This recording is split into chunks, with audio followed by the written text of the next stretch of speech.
We're back with episode 86 of SBB TV.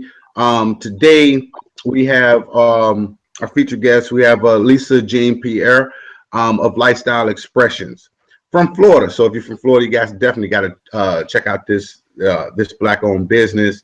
And today we're going to be talking about a few things. Lisa wanted to talk about establishing a web presence. Basically, that's secondary to the face-to-face. So basically, what in a nutshell is you have your local business, but then you also have your global business. And this is the things that I always talk about with Black Folk Hotspots is what, while our concentration is helping businesses grow online, right. we're not going into print or magazine and things like that. Our thing is online. And what I know is that you can actually send business to your, you can actually invite business to your storefront, to your local business, but on a global scale. A lot of times we focus on things like, our friends and family. I tell people, I don't even talk to my friends and family about my business. I just let it go and I let it grow just naturally. And then they'll be like, hey, what is this that you're doing? So that's one of the things that we do, and that's one of the things we talk about. Lisa, how are you doing today? I'm doing wonderful. Thanks, Ryan, for this opportunity. Absolutely. And so you're in Florida. Like, whereabouts are you in Florida? I'm in Central Florida, located in Palm Bay, just east of Orlando. So we get all the good stuff right here in the central part of the state. Okay. And so now in the central, to people who are not familiar with Florida, where exactly is that as far as to like the major cities? Okay, we are about an hour east of Orlando. Orlando is where we have Disney World, we have Magic Kingdom and all those events, Universal Studios. So I'm about an hour east of that location. So I'm right on the water, close to the Kennedy Space Center. Okay, so you see like NASA taking off and sending people to space? Yeah, they have. Now, have you ever? I think I'm not certain. Yeah, just recently, I think they're trying to get some food or something up there to the space station or something I was reading. Yeah. Now, have you ever witnessed one of those personally? Yes, I have. About 6 years ago when I moved here. Okay, so I mean, because that's something that we'll see. We used to see them on TV all the time, especially when I was younger. We would see them on TV. I don't know if I actually watch it, but I was like, wow, that's pretty interesting. Here's a rocket that's just like going into space, and and it's like, I've always wondered, like, is that thing gonna come back down, and how is it gonna get back down, right? Right, exactly. That's my thoughts as well. I'm like, who designed this? And as I get older, it's little things like that I possibly didn't think about when I was younger. But it's like, who created this? How was it created? I guess maybe it's the business ownership, or Right. I mean, it's how did this work? For instance, I think a year ago or 2 years ago, I took a train from Seattle to Chicago, Amtrak, and and I'm looking at the train tracks, and some of these, little cuts, and it's like all it is on the side of them, because you're going through the mountains or you're going around a mountain curve, and it's like, you look over and it's like a big drop, and it's like, who put these rails up here?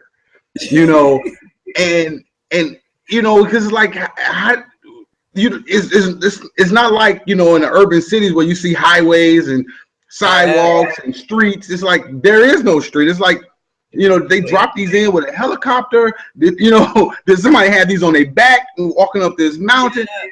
Because exactly. Some of these tracks are, were laid back in the 1800s. And how did they get there? But even more than that, some of the things that I thought about is the engineering behind it. Is like, how did they know? Now we have computers and we have different things that we can use, but how did they know that this track needed to be at this slant so that this train can go with this X amount of pounds at this speed, around this mountain without tilting? Right. So that's how my mind works. So anytime I see stuff, even with business, and that's what's enabled Black Folk Hotspots to grow as a CEO. One of the things that I naturally do is I immediately start looking at solutions or how something could work or work better. So I'm gonna get off of my horse here, and I'm gonna put you on a saddle. Tell us about your business. What is it that you do? Well, Lifestyle Expressions, I created that business out of my own personal need when I was going through my own challenges and growing.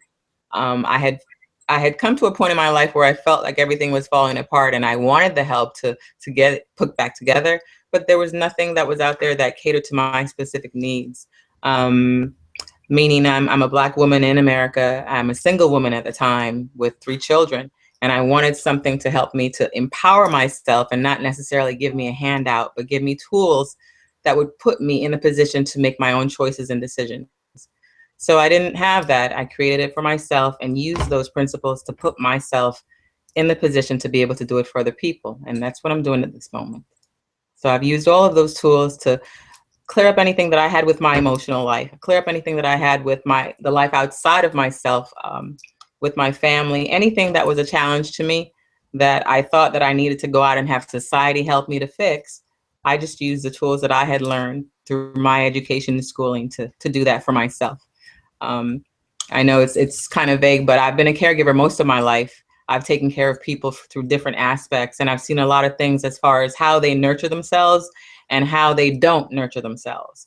So it's indirectly, I've watched people and see the needs that they need when they don't know how to ask for them, and kind of come about it that way. I've heard that a lot, from people where, you know, people are afraid to say to ask for help. Right. That's something that doesn't necessarily equate to me.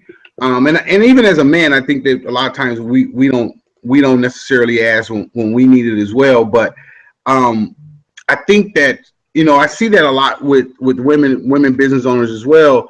That it's a sign of weakness. It's sort of like the man, not asking for directions and know he's lost, right? Right. And I'll give you an example. I was running 3 businesses. I was taking care of 3 children. I was I was watching over 12 elderly people. So that was my life. And I felt like everything was fine. I could keep it all together, but I couldn't. Everything was slowly falling apart, on its own, because I was trying to keep everything together. Okay. So that makes a lot of sense. So what came first? What was the first? When did it hit you that, hey, wait a minute, I have something here? Did people start asking you, or did you start reaching out, or how did that work? I think it was me withdrawing from a lot of the things that were causing me stress so that I could focus on myself. And then once I did that, I was able to see that, okay, I can be a benefit to helping other people because I found clarity through, making these decisions in my life. I found clarity. So helping them to find that clarity within themselves. The point for me was when everything fell away, when everything fell apart, and I had no choice but to put it all back together. But I couldn't go to somebody else. I had to do it myself. There's all these organizations out there that give you outside help, but they don't give you the help that you need to fix the internal things. That's kind of the wiring that's going to help you to put everything back together. And that was what I took my time to do. So when everything fell apart and all I had left was me, I had to focus my attention there, work my way backwards from myself and then come forward to everyone else. Right. Now, how long have this business, have you started, how long has it been in existence? I started this business initially in I was 27, so that was about 14 years ago, the first time. Okay, I've been on this road for a while and I didn't want to give up on myself, but life was happening while I was trying to put that together. And recently, since 2012, was when I decided again that this has to be done. It's a necessity. It's not just a pipe dream. Mm-hmm. So it's always been there, and life has just got in the way of me fulfilling the purpose. Okay.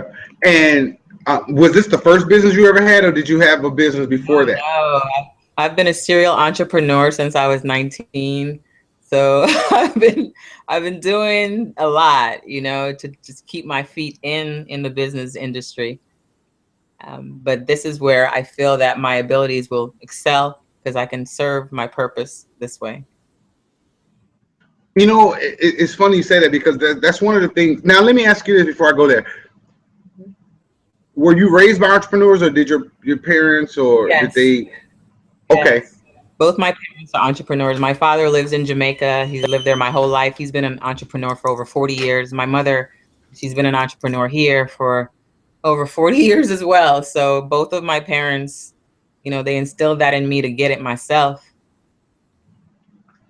The reason why I asked that is because a lot of us are first generation, business owners, entrepreneurs. And so, I often tell a lot of us, hey, like me, for instance, my mom, she just retired from her job. My dad should be retiring soon. They all work jobs, right? Which to the point, like my grandmother doesn't understand. She still thinks I work in the internet. We'll just leave it as that. And trying to explain it to her is just almost like a waste of breath, because she'll never get it. I mean, she's 80 something years old, and it's not even worth it. It's just like, yes, I work in the internet. I'm still doing. I'm inside the internet working, whatever.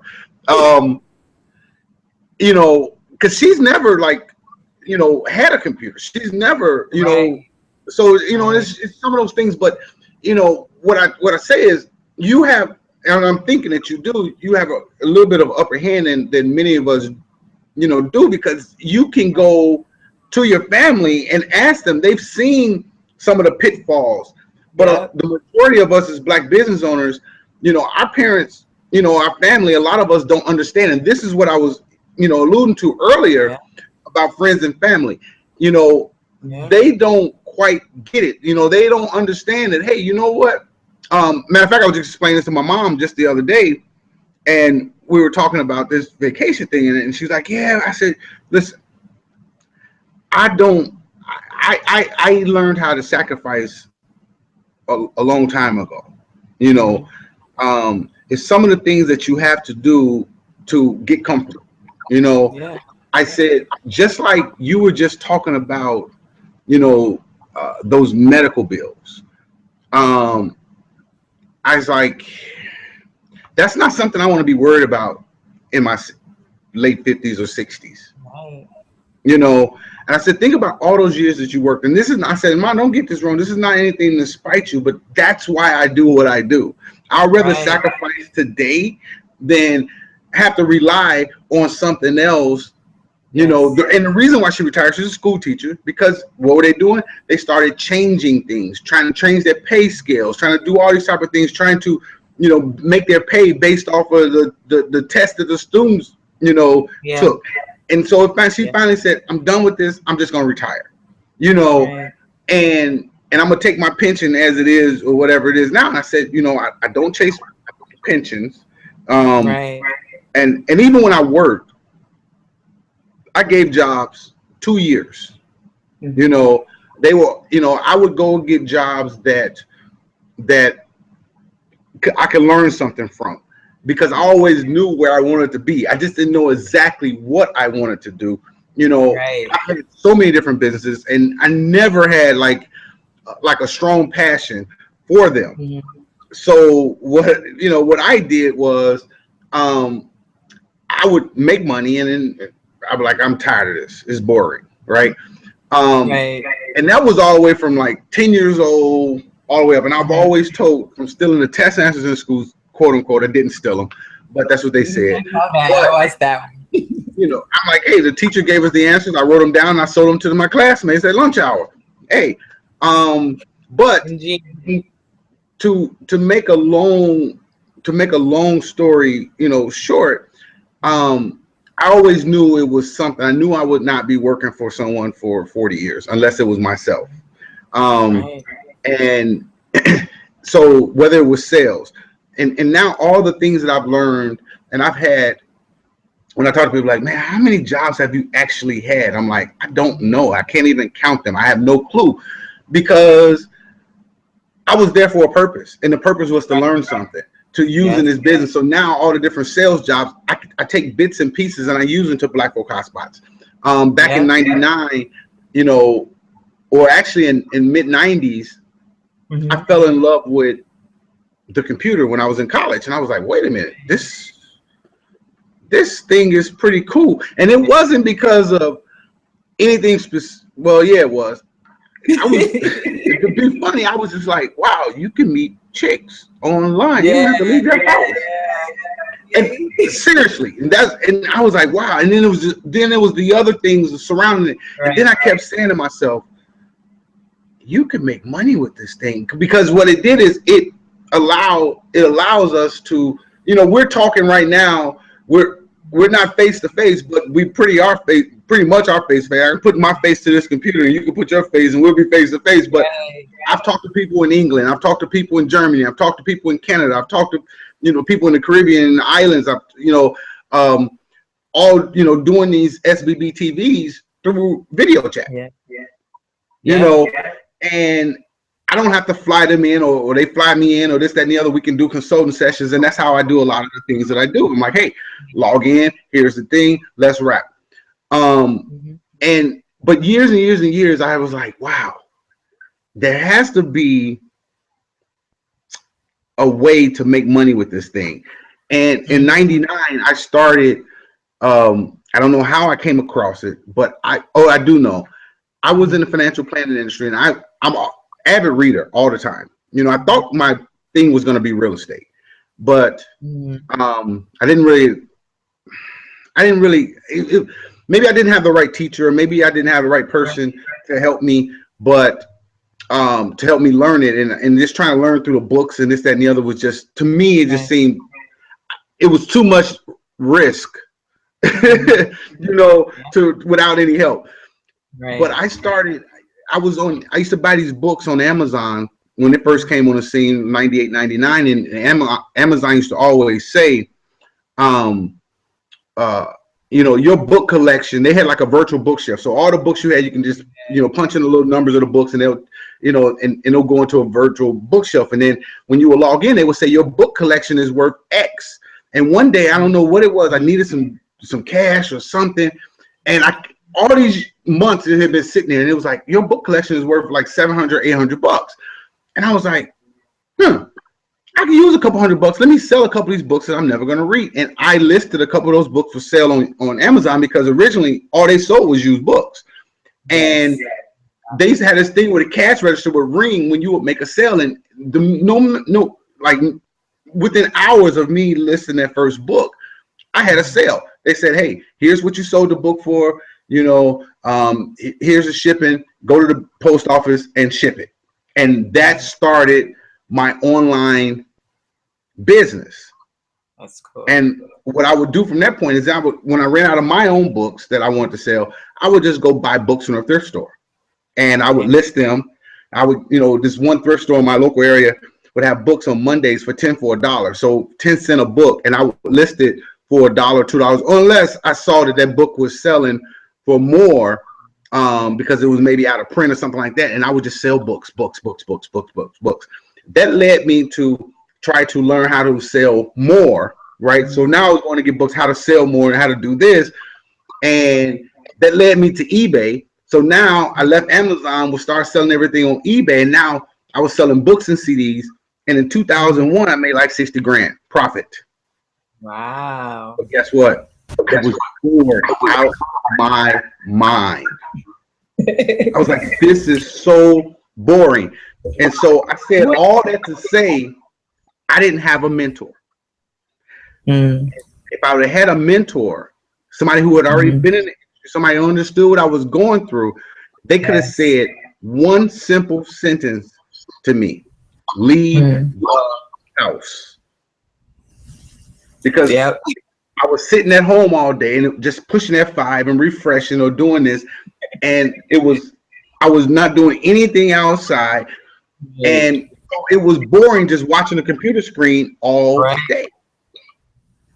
So that's why I know what you do is important in helping other people, because if somebody would have said, go play golf or something, go walk around the block, go do anything, leave the house though, because I quit that because I was bored. But what it didn't do is, then I was trying to figure out another way, and I started blogging and this, that, and the other, and creating blogs and creating around products and services. And so I was making a little money there. And then in 2008, I had a dream, and doing the blogs, you would do that to draw, and then you would go out and you would figure out to bring traffic in. And then by doing in growing traffic. And in 2008 November, I had a dream that said,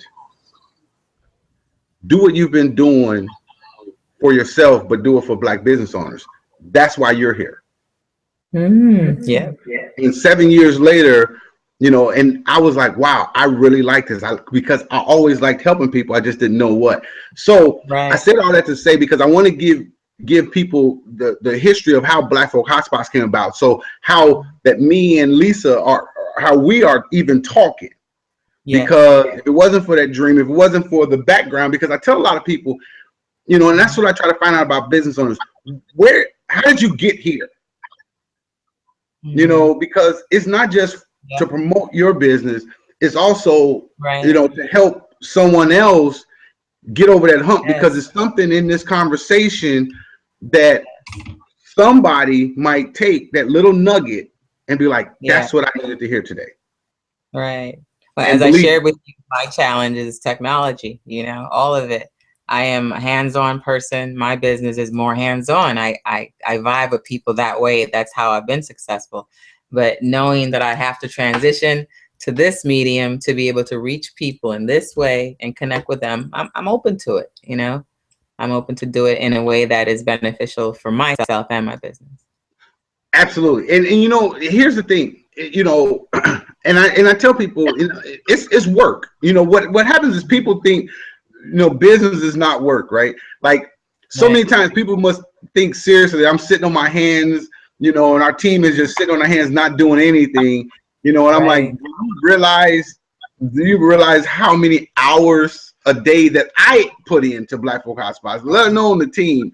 If you look through our Twitter, if you look through our Facebook or Instagram, you'll see all the time we're posting.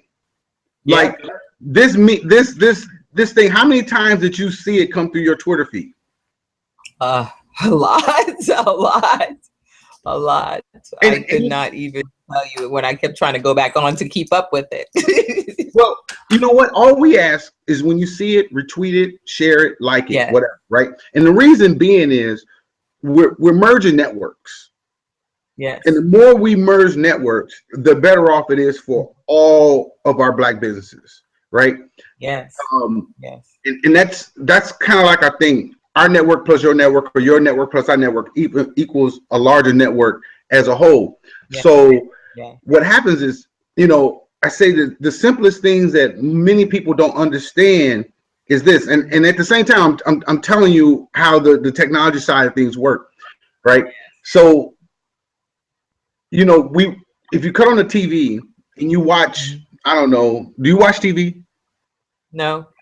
You watch something on TV. Do you have a TV? No, I don't. Yes, I have a TV. What was the last thing that you watched on TV? It could have been 10 years ago. Just tell me. I watched this documentary on PBS like 10 days ago. Okay, fine. and I definitely know about PBS. So every 10 minutes, didn't some guy try to sell you some books or something about or sell you the DVDs to that documentary? Yes. Right. Right. How many times did you see that? You know, if you listen to the radio, you know, between every song, there's commercials. Yeah. Right. And a lot of times, or even that you listen to the radio and you hear a song on the radio, you're like, oh, I don't like that. Or you listen to a CD, you're like, oh, I don't like that song. But then you keep hearing it, right? And you go, okay, all right, I'm starting to vibe to that. I do like it. Like, you know, I just posted to Facebook that, you know, it's amazing that Drake is like, you know, he made this diss track for Meek Mill, you know, and this will be the first diss track that was ever nominated for a Grammy. They just I mean, you know, so I'm like, but that song, the back-to-back song, they play it on the radio. Even if you did not like it, you said it was, you know, like, you know, and the hip hop heads like, oh, that was weak, that was this. I said, dude, they're still playing that song on the radio, and that little beef was months ago, and now it's nominated for a Grammy. Right, so that's the method to the madness. But they kept playing it. So what happened is they kept playing it, they kept branding it in your head. So eventually you're going to like it, which ironically is how it's a couple different approaches to the internet.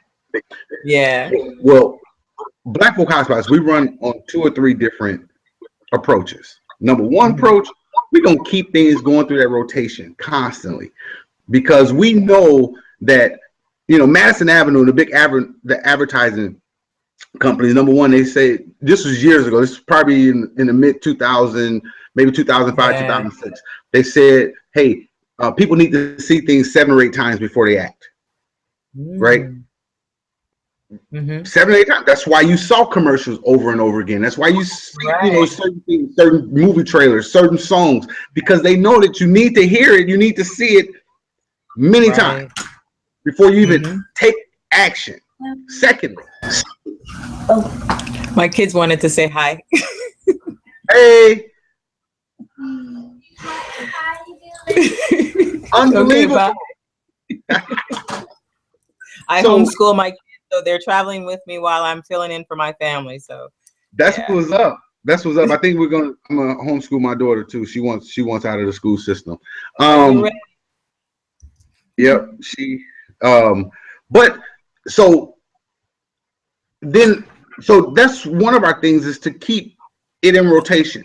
So what we always say is, what you post on Black Folk Hotspots is what we share, and we continuously share that. We put it into the rotation, period. Number 2 things, so that's kind of like some guerrilla, some branding, this, that, and the other. We also do things because we've learned SEO over years. You know, I've learned SEO. I've sat down with Google. You know, I've been in meetings with them. Still trying to figure that out. Well, you know what I tell people is, while you're figuring it out, just post it to Black Folk Hotspots, and we'll take care of it. Yeah. You know, because some things happen naturally, and we would like for people to write naturally, and then we can go in and fix things up and get it ready for the internet. But as you're posting, and like I always tell people, if you have a website, you should be posting certain things. If you have your social media networks, you should be posting the same things. Now you post it here, and now it's going through more than once. And that's why, you know, our audience have grown. We hadn't gone out, and we don't go out and buy likes or buy followers or buy views or any of those things. All we do is post content. And what we know is there's a select group of people that are going to see that content and say, ooh, I want to know more about this business, or I want to read this blog post, or I want to check out this event, or let me watch this video. It just is what it is. And that's how we're able to help, you know, your business get to where, you know, to connect with others. And it does, and it works. Also, you know, off the Marcus Garvey approach is, you know, my favorite quote that Garvey said was, you know, support those who support you. That's simple. So if we can create these business owners, which there's, 2,200 and I think 18 business owners on Black Folk Hotspots right now. If we started supporting each other more in that circle, now that's enough circulation of dollars to support all of us because everybody eats. Yes. Right. Which is, I made a post on Facebook the other day, and Facebook is one of my main spots where I personally post my personal profile, with what we're seeing right now in the political election, these cycle, you got most of these people, they're preying on people's fears. Right. And when you look at certain things like, Dumb Donald is what I nicknamed him, make America great again. Right. Again, what are you trying to go back to? You're saying, let's register the Muslims. Didn't Hitler do that to the Jews? So, it's like, wait a minute, is that how he was making Germany great again? So now you want to, I'm just gonna keep giving you that face. Yeah, exactly. So it's like the Muslims, then it's you want the Mexican, you want to build a big wall to keep the Mexicans out. So then what do? Try to take all the Black people and ship us back to where we came from. And I mean, so that America could be great again. So, but the thing is, so many times I want to tell them, do your history, open up a real book. Because you'll find out that you might have to deport yourself. and then you can bring us back because we probably was here before you. Yeah, exactly. But they don't get it. And I look at America, as a melting pot. It's like, I'm not afraid. Matter of fact, I didn't do nothing to ISIS or Al-Qaeda or any. They not coming after me. Right. I mean, I'm not trying to be funny or anything out there, but they are not. That's like a fight next door. Those two people are fighting, right? They're not fighting with me. Maybe I might get caught in a crossfire if they decide to pull out some weapons, but they're not angry at me because I didn't cause them that. But anyway, So and so what I look at, and I'm saying all that is, and I think you know this. As a matter of fact, I know you know this. The one of the with the Marcus Garvey, one of the things, and he said this 100 years ago, and we're still saying these same things today. Support Black business, support those who support you. And you know what? If because you take away some of that power that they have, because I don't care what nobody say, money equals power. Yes, it does. It does. And once you got the power, it makes people respect you, right? Yes, it does.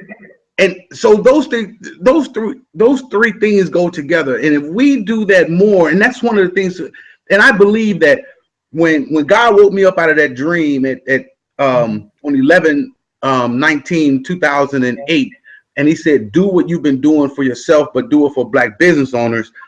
I believe that he set me up for that because he knew that I was the person who wouldn't give up on it. Right. I've seen so many different directories that pop up on the scene, or people trying to say, oh, let's support, do all this Black business, Black that. And in about 6 months to a year, you never hear from them again. I've seen it. And so many times I've reached out to them. Hey, create a profile. Let us share what you're doing with our network. Exactly. Because you may be able to reach people that we don't know. But let's all circulate this because, like I said, my motto is everybody can eat. Everybody can eat. And then I think what happens is they realize it's hard work. Yes. It's a lot of work. It's hard work. It's hard work. But when I look at our numbers, because we are, in my opinion, because I haven't found anyone, nobody's questioned me or challenged me, and I ask this all the time, find a website that caters solely to Black business owners that gets more traffic than we do on a daily or monthly basis, that is ranked higher. And I've been asking that question for like 3 years. And nobody has challenged me, because I know that, you know, we're already there. We're ranked in the top 500,000 websites in the world, and it's all based off of traffic. And what happens is that traffic, when people come, like you may make a post and we'll share your post, but they may come look at your post and then they see 5 or 6 other things that they want to check out. Yeah. Or they see somebody else's stuff that we share. They come in, they see 5 or 6 other things. One of those things happens to be yours. Now they're like, oh, right, I didn't know this existed. Yeah. Or this is what I need. Because what we know in business is everybody doesn't need your product or your service all the time. Right. Like, you know, people might reach out to me and say, hey, buy this. I may not need it. I'm sorry. I'm kind of frugal with my money. I'm just not going to spend money just because somebody says you need to spend $25 today. Yeah. You know, so that's why we keep it in front of people, because what you do is somebody you may know they need it. Right. But they don't know they need it, or they don't know they need it right now, or it may not be the right time. Right. So that's why the rotation works, because it's constantly going through. Right. Well, I've made an effort in the last, I think, since we connected, to make sure that I'm improving my social media, you know, presence, so to speak. My sister was recruited to do that, and then she, you know, did her thing. So now I'm kind of juggling everything with building the social media presence, making sure that I kind of integrate everything. But I like what you said about me posting everything there and then you doing the work, because then it frees me up. And I think we had a conversation where I mentioned that, you know, I want to just make it easy, where I post stuff and then let it go, so that I can do the work that I'm about. And I spend so much time. Social media is a lot of, if you do it right, it's a lot of work. And I mean, I know you already know this, but you can't be discouraged by a lack of interest per se, because or lack of, let me say this, a lack of retweets, or a lack of likes or shares or this, that, and the other, right? Yeah. And I will tell you, I will be firsthand to tell you this.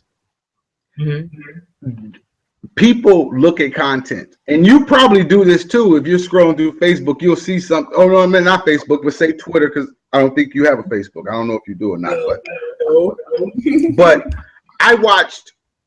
I was at my sister's one day, and you know, I was watching her scroll through her Facebook newsfeed, right? And she would scroll through and she would say, check this out, right? Check this out, right? And you know, we'll look at a video or something, or read something somebody wrote, and then she would just keep scrolling. And I would say, you're not gonna like it? Or leave a comment like, oh, that's pretty cool. She's like, no, I don't want the notifications. Right. I said, that was about 4 years ago, and maybe 4 or 5 years ago. And I said, light bulb moment. Right. Yeah. There's a lot of people doing that, which means they may, just because they don't show you that they've been there, don't mean they haven't been there. Right. which is one of the reasons where if you're online and you go look at something, it follows you around the internet for the next few days. Yes. You ever notice that? That's called retargeting. That's called retargeting. I was listening to the talk radio the other day in the car, and one of the guys was trying to explain it, and I kept screaming at the radio, it's called retargeting. You know, and he was talking about, they dropped these cookies, and I'm like, listen, that's been on the internet since the internet's been created, right?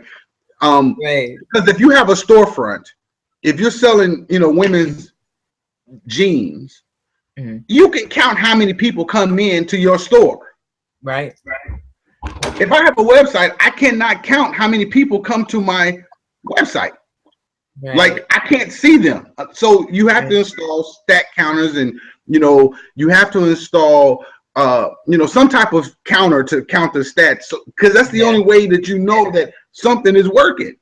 Right. I mean, you can look at the sales, per se, or people, the inquiries, but that doesn't give the proper picture. Right.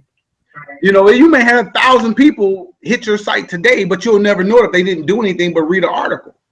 Right. Right. So the stats say, okay, there's been 1,000 people here. This is what they read. Now you may think that this content over here is what's drawing them, when in reality it's this content. Mm-hmm. And that's what stats do. And that's one of the things that we know and we've used to grow, Black folk hotspots, which is when I say grow Black folk hotspots, it's not us that's growing. It's your businesses that's a part of Black folk hotspots, right? And that's what happens. So, but also, what I tell people is all these things equate to your website as well, because I'm looking at it now. Everything that is on Black folk hotspots should pretty much be on your website as well. But it's just sort of the way things work. You got people. I'll ask them, how many hits did you get last month? Do you count those things? Do you have a stat count on your website, for instance? I do on my WordPress. I've become familiar with it in the last week. Okay, because I was going to ask, when's the last time you looked at it? Yesterday. Okay, before that. I mean, let's go back a week. And when was the last time you looked at it? A month ago, and then a year ago. Okay. And you know what? And trust me, you are not alone. Right. You are not alone. And I always say, how do you know what's going on if you're not looking? Right. Right. If you ever worked in retail, those managers are sweating the money. Yes. They know on an hour, they like, hey, we had $1,000 in sales last hour. Or this is Saturday, we should sell $10,000 worth of goods and services. They know because they look at the numbers. So then they can go back and say, oh, we had a slow Saturday. It may seem like a lot of people was in the store, right? Right. But we normally do 10,000 on Saturday, but this Saturday we did 7,500. That's a slower day. So they're going, is this an anomaly, or did something weird just happen? Right? You know what I mean? Right. And that's what happens with websites. Same thing. When I look at it and I see that our average is, what it is, and I go, damn, we only had X amount of views. Or the other day, I looked and we had 10 times the average views that day. That's good. So it was good, but I never would have known that. So then I went and looked and saw, drilled down and see what were people looking at. And then I go look and see, did somebody share something? Did somebody, was it shared with, somebody shared something that had some serious influence and everybody flocked over? What happened to cause that big spike? Right. And then one of the things that we do on a daily basis is we look at the most popular content from the day before, according to the stats. What links did people look at the most? And then we reshare those. We put those back in a rotation too. Because we know that it is. Because we know that if people are looking at it, if it's popular, then that means it's going to be popular with more people. Right. Because the name of the game is to get people off of the Twitter, off of Facebook, off of Pinterest, off of YouTube, and to your website, to where they're calling you, they're giving you their credit card information, and then buying from you. Right. That's the whole goal. That's what social media is for. It's to move people around. It's the control aspect. I tell people, when I sold cars, you can't sell a car sitting in a car. Nope. You can sell it, but you got to get them inside to the desk to do the paperwork. To run that credit and like, okay, here's your monthly payment. Okay, now go sit down with the finance manager so we can work out everything and get all the papers signed. So we can you can burn some gas down the highway, and I can get my commission, right? Yeah. And that's the same way the internet works. You know, people have bitched at me, excuse my language, you know, because when they go through blackfolkhotspots.com, it doesn't say that we have premium site. But I'm like, you know what? When I was asking for donations, nobody wanted to donate, because I'm gonna tell you, the site would have been donation based for years. But everybody wanted to come and get this exposure, but nobody wanted to drop $1 or $2 or $5 or $10. So I said, okay, I got you. We're gonna share your information. We're gonna put you out there just to kind of show you what we do. Right. Now, if you want to keep doing it, this is what you're going to have to do. Right. And the way I look at it is $15 as the max is a really good price point. Yes, it is. You know, because and I always tell people, if you don't got $15 and you're in business, then you might want to consider the business you're in. Something's not going right. You know, right. And unlimited. But anyway, that's what we do. So what questions, is it anything you want to say more about your business? I'm going to wrap up about that you're dealing with one of the challenges that I'm having a challenge with. You know, you're dealing with that area specifically. And that's why I connected with you, so that you can give me the insight that I need specifically to fix my problems. And that's what I say to anyone out there listening. You know, don't wait until things pile up or, you know, you can't really see, you know, the light at the end of the tunnel. If you feel that there's something that's challenging you now and you need to reach out. You deserve the best life that you can live, but the world doesn't owe it to you. You owe it to yourself. So connect with me at lifestyleexpressions.com to learn more about what I do. And, you know, blackfolkshotspot.com, my profile is on there as well. And I'm so thankful to Ryan for this opportunity to be speaking on the internet for the first time ever. So, you know, that's you know how many people I've been there first. I always laugh when I say that, but it's just interesting. Right. And what I want to say to you is this, like, do you have questions on how to get more interactions on? Yeah. I mean, I'm looking at your Twitter, for instance, and I see you do a really good job of. I do? Oh my gosh. See, absolutely. I don't even know what I'm doing. There's no rhyme or reason to none of that. I just find something and I will share it. Well, let me explain something. And this is the biggest dilemma that I've had to help people cross, or that hurdle to get over, because we want to be too businessy, right? Or I'm just busy, right? And I'm like, but your customers are not business, right?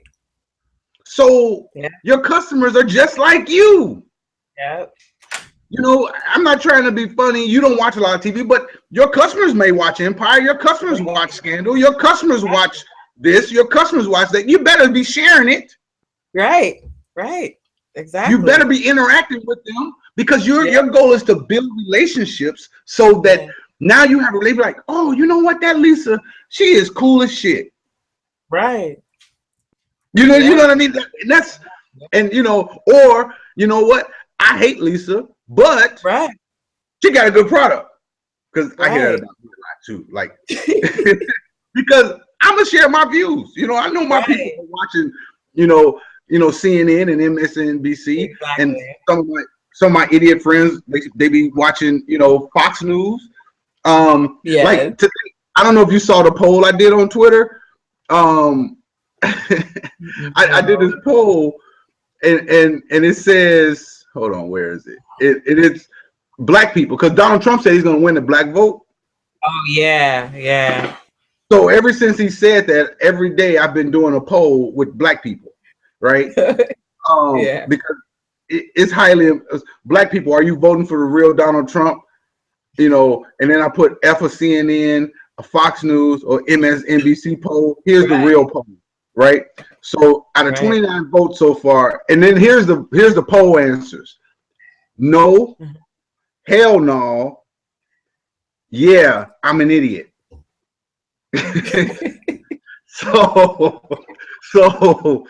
So right now, hell no, got 79% of the vote.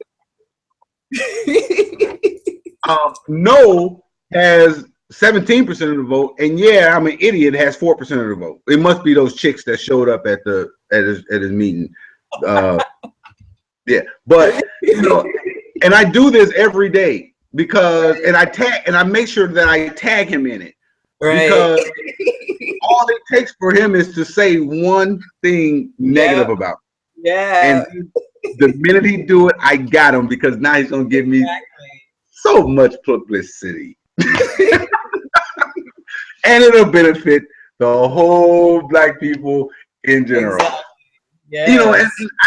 So I'm trolling. I'm gonna keep trolling him and trolling him and trolling. But my thing is, you have to interact with your followers. Like I go, as much as we got 50,000 plus people following us on Twitter, we got 45,000 on Facebook, a little bit over 50,000 on Facebook, but 45,000 on our fan page, and we got Instagram and we got Pinterest, which is the way you said you found us, which is that's and Pinterest, for a long time I was trying to figure out how can I make Pinterest work for Black folk hotspots, and finally I was like, oh, okay. And then the same thing happened with Instagram too. I was like, how can I make Instagram work for Black folk hotspots? And then even YouTube, because I was like, wait a minute, how can I said, you know what? So what I used to do was do these little 3, 4, 5, 10-minute little things about business. Or what I would do is when I read a lot. So when I would read, I would post to the chapters, right? Yeah. What I went over and this, that, and the other.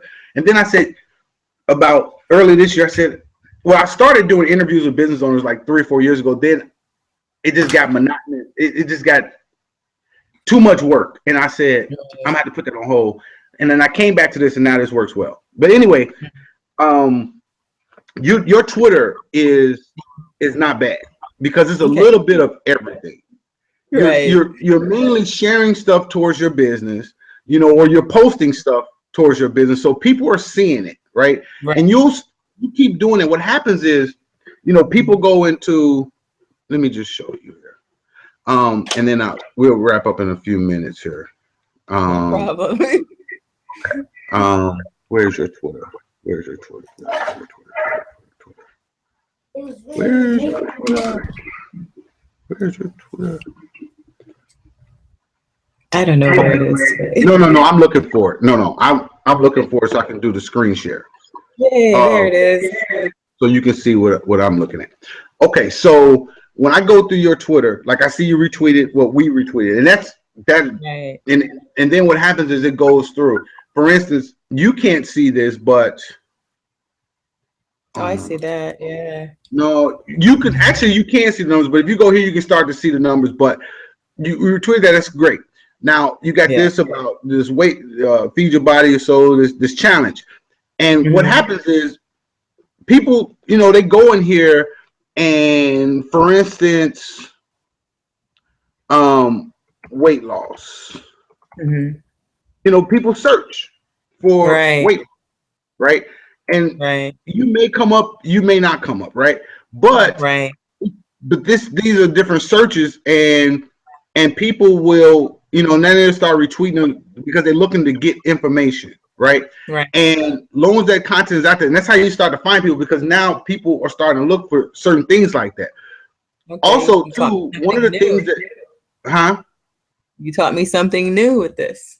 Yeah, and even hashtags. So, when if you're looking for Black business, right? Which I find this is really cool, that when I search Black business, when I hashtag Black business, Black folk hotspots comes up first, and then not only does Black folk hotspots come up first, but then Ryan, aka GI Operation, comes up second, which is my personal profile. Because that's what we talk about. That's in damn near every one of our posts. Right. But more importantly, if I hit that search on that hashtag, right, everybody that's pretty much mentioned Black business pops up. That's what's up. You see? Yes. And that's how, and a lot of these people I reach out to, even to this day, I still reach out to people. Hey, you know what? you have a black business, you should create a profile of black folk hotspots, you know. Right. But what you can do is if whatever, whatever it is that you're looking for, if you're looking, if your thing is weight loss, right? And, I know that my product is black business owners for the most part, right? So, but I'm sure that yours doesn't have a green number, but if you go in there, like I said, weight loss, right, for instance, you can do it that way. And then you can look at things and you can get into these conversations with people. Okay, I see. If you're like, oh, the best 10 carbs to eat for weight loss, you can go and reply like, hey, that's some great information, la, la, la, la, la. Right, and share what I know about that as well. Now you become because ultimately what you want to become, even though you are, don't take this the wrong way, in your own mind, for the most part, you're an expert, but and you're an authority figure, right? Right. But now you want other people to know outside of the local area, right? You're an authority figure, and you have something to share to the conversation. Yeah. You see what I'm saying? And then what happens is those people, if it's good information, then what happens is those people say, oh, let me go follow her. Right. Let me go see what else she's posted. So you can do, whatever the little keywords are. Trust me, they're there. Or, you got people hitting, weight loss. Right. Or it may be the reverse of that. Okay. Fat. Whatever it may be, it's there. You can rest assured. Okay. So start using a lot more hashtags and fit in with the topics that are kind of relevant to what I'm doing. Exactly. Okay. And it'll start to grow. And you can also do the same thing with YouTube. So I'm learning too. So you could do the same thing with YouTube, and then you watch a few of these, you watch a video or this and the other, and then you can add, obviously this, that it's you can leave. I'm gonna load up. It's taking forever. I'm trying to pause. There we go. So you can leave a comment like, hey, this is whatever that interests you about the video. So now when you leave that comment, well, I'm just going to put this there. I'm going to go and delete it. But now if you leave that comment, right, now they can click here. They be like, oh, this is cool. They can click here. And then they go subscribe to your channel. Or they go look at your videos and be like, oh, this is cool. And I know it sounds like a lot of work, but I'm spinning in here. Huh? My wheels are turning, so yeah. But it's really, it sounds like a lot of work, but in reality, it's really not, right? Right. And what I do, and this is free and I won't charge you for this, is I spend maybe about a half hour, 45 minutes most days doing that.